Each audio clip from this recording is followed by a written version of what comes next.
meeting করতেছি কয়েকজন দলীয় নেতায় ওনারা কিছু বক্তব্য রাখছে উদ্দেশ্যটা ওনারা গম পাইছে আসলে কোন উদ্দেশ্য করে ডাকা হয়েছে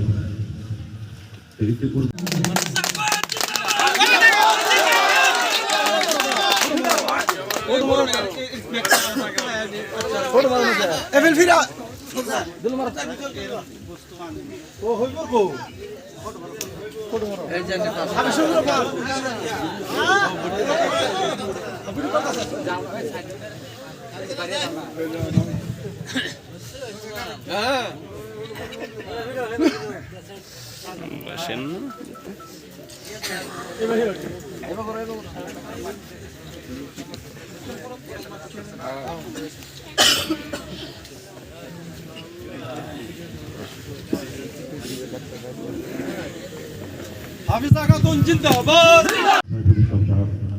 আব্দুল কাদির সাহেব আমাদের এই অঞ্চলের মুরব্বী সাহেব হাজি সাহেব মুরব্বী সাহেব যুবক ভাইয়েরা মা বোনেরা আর আমরা পঞ্চায়েত নির্বাচনের প্রার্থিত্ব করতেছিল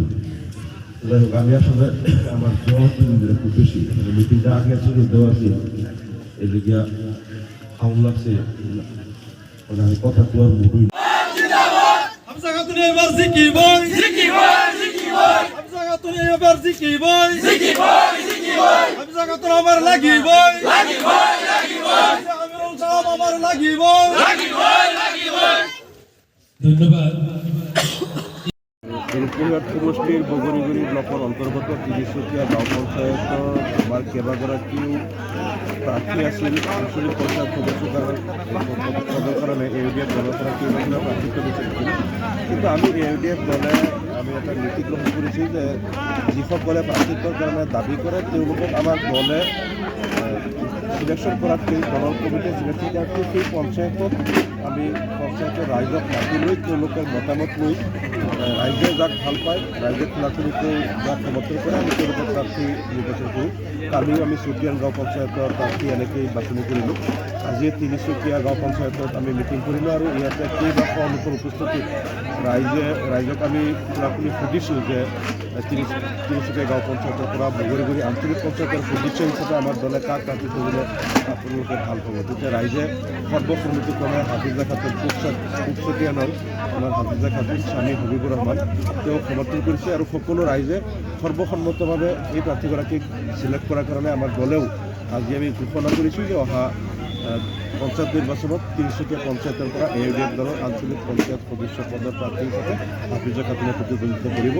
আৰু আমি এইটো এই কাৰণেই কৰিছোঁ যে আমাৰ প্ৰাৰ্থীসকলে যাতে ডেপুটেশ্যন লৈ বিভিন্ন নেতাৰ ঘৰে ঘৰে ঘূৰিব নালাগে বা কাকো যাতে কোনো ধৰণৰ টকা পইচা দিয়া বা গোপন লেনদেনৰ জৰিয়তে প্ৰাৰ্থিত্ব বিচাৰিব নালাগে বা তেওঁলোকে জনমত গঠনৰ নামত ডেপুটেশ্যন লৈ মানুহৰ পিছে পিছে টকা পইচাবিলাক খৰচ কৰিব যাতে নালাগে কাৰণ যিসকলে টিকেটৰ দৌৰত লাখ লাখ টকা খৰচ কৰি দিয়ে তাৰপিছত নিৰ্বাচনতো আৰু খৰচ হয় পিছত তেওঁলোকে নিজৰ এই টকা উঠোৱাৰ কাৰণে বহু সময়ত দুৰ্নীতিত নিমজ্জিত হয় গতিকে আমি